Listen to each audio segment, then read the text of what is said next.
Today we're going to talk about the rotator cuff, and if you have a rotator cuff tear, how we can heal that naturally. Now, there are two types of rotator cuff tears that we see in our office, and one is you came down and you fell, and that fall is what created that tear. Now, those sometimes can get helped with physical therapy. We definitely have seen people where they barely can lift the arm up, and we were able to rehab them in 3 or 4 months, which is way better than the 6 months it takes of having a surgery.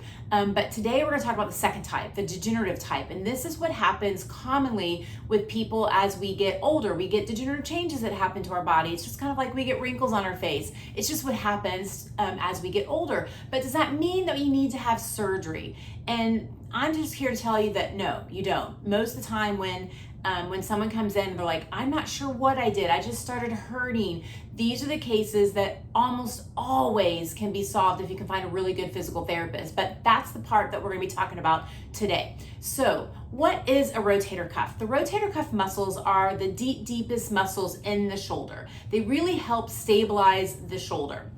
And so what it does is those muscles that kind of wrap around the shoulder, and if this is like the ball and socket, the rotator cuff helps kind of suck the ball in there so that we can gain stability, so that we can improve that mobility, essentially. And so that's kind of what that rotator cuff muscle does. Now, what are the things that can create tears in that rotator cuff, especially if they're going to be more degenerative type things, that wear and tear? Well, oftentimes what happens is, our body is all connected, and if we aren't moving correctly and we're compensating, and a common compensation is elevating the shoulder, or our shoulder gets rounded, and one of the most common rotator cuff muscles that gets torn is that supraspinatus. So it's the one that is the top part that comes down and attaches in through here. So it goes in between kind of where your clavicle is here, right through there, and there's a space that's there, and that space can get smaller if things aren't working correctly. And so then it pinches and it'll have some wear and tear. And if you go in and you do a surgery, a common surgery that doctors will do sometimes is called a subacromial decompression, which basically is they're opening up that space. That is really just working on the symptom of it. Okay, the symptom of the space that's clamped down is a symptom, but you're not changing the mechanics of how the body moves. So it'll help for the short term, but because you're doing the same things that created it, you're never getting to that resolution. And so that's what we're talking about today, is some of those resolutions. So when that shoulder gets rolled forward, it's going to clamp down on that space, and we've got to do things to kind of open up that space. Now, what are things that can make that rotator cuff worse? So things that you can do that make that rotator cuff worse are just continuing to do the same movement over and over that's getting you into those problems. And when you can get to kind of a physical therapist to go and understand, like, oh my gosh, your shoulder blade is not moving very well, and we've got to address that. Or maybe it's your ribs aren't moving very well, or maybe there's a part of the neck that's not moving very well, or maybe part of the pec muscle. The pec muscle comes into the front, and it'll really, it can clamp down and really rotate that shoulder forward, and that'll also clamp down on those spaces. So if you don't fix some of these issues that could be creating that narrowing of that impingement in that shoulder, you're going to continue to irritate the structures. And if we don't get to the source of what that is, then that's going to be a problem. It doesn't matter how many injections you have. It doesn't matter if you go and you have surgery to open up this space, or even going and having surgery repairing the rotator cuff. We literally had a patient that came into our office, and we worked on them. We're like, listen, we've got to improve this rib mobility, the way your scapula is moving across those ribs, and working on strengthening the correct muscles, because you're compensating. You're creating these patterns that are causing the problem. And they were in our office for a couple of visits, and they're like, no, I decided I'm going to have the surgery. Well, literally a year later, they came back in and they said, same thing happened. I have a rotator cuff again in that same shoulder.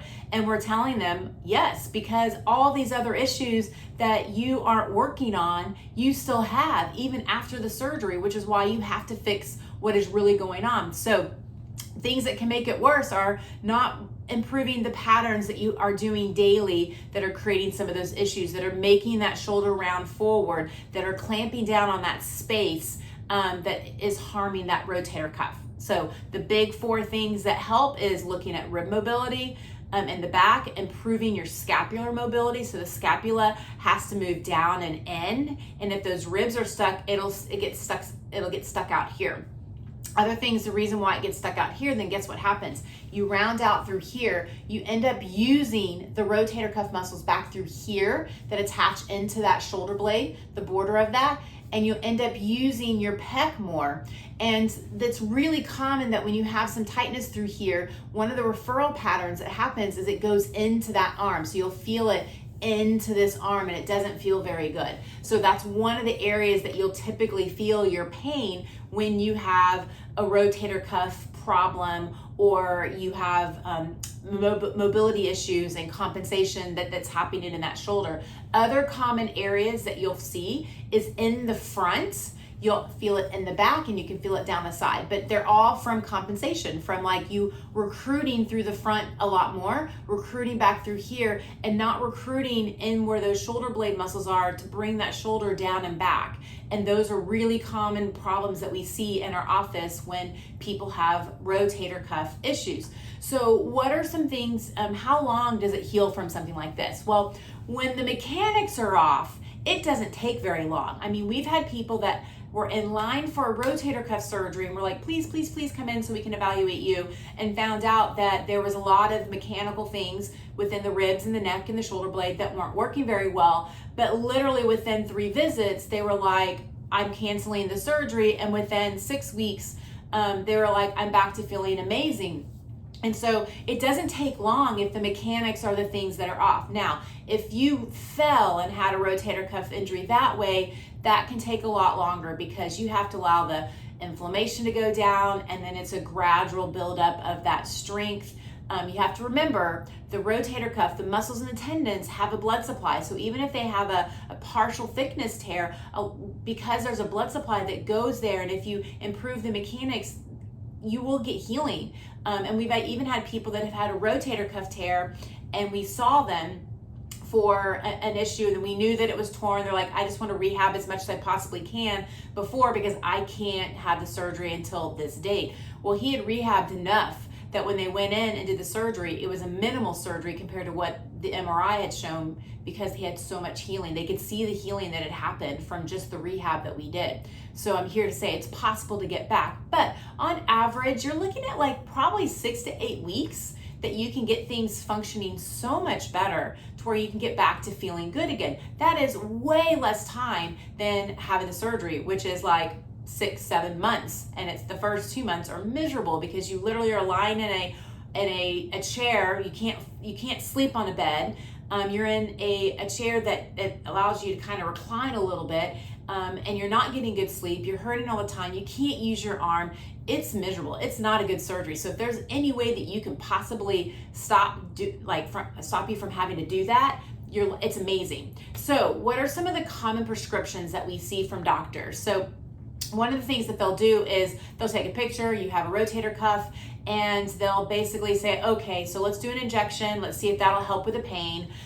Or they might send you to some physical therapy, and I'm here to tell you if they're just going to be doing rotator cuff exercises, rows, you need to stop and say like, this is not for me, this is not going to help, because that's a common thing that they'll do. We've got to get to why the shoulder's moving and what's happening within that shoulder. So they'll go and say like, physical therapy didn't work, so now let's have surgery. And that's the process of what we see with the doctors. So should you have surgery? I'm here to tell you 9 out of 10 people that come in will get full resolution. That's 90% success rate, 90% success rate on not having surgery if you can get to the right person. And there's actually research showing this, and we'll show you, we'll in the description, we'll have a link to some of the research so you can actually see it for yourself. You're not just listening to me talk and going like, I think she knows what she's talking about. But yeah, 90% of the people don't need to have surgery. This is not only going to save you money in your pocketbook, but it's going to save you also a lot of time and pain that you're having if you can get to someone that understands what they're doing. Because if you can get better in 6 to 8 weeks, my gosh, that's amazing versus just dealing with this pain. So, one of the other things that doctors will do is send you to an MRI. And this is also a problem because if you look at what the research shows on imaging, You can go in and image people that have no pain whatsoever. They've done research where they just went did an MRI on on people that had no pain. And 60% of them showed a partial to full thickness rotator cuff tear, yet they had no pain. This goes into saying, like, even if you have a rotator cuff tear, if the mechanics are what's causing some of your problems, that's what we have to address. And so that's what we, at our office, that's what we do, is we kind of do an evaluation to figure out which parts are not missing, because it's a little bit different on everyone. Some people, their pecs tight and their ribs are moving really, really well. Some people, there actually might be a shoulder problem that we have to address. Other people, it's ribs and first rib that we have to mobilize, and they start improving. And then we have to get that stability back, like working on the shoulder blade muscles to get them to kind of fire correctly. Now, there's other videos that we have out there that will show you some of our top exercises. So make sure you check those out. You can also look in the description to find out what those videos are, so you can start working towards having a pain-free life with that shoulder.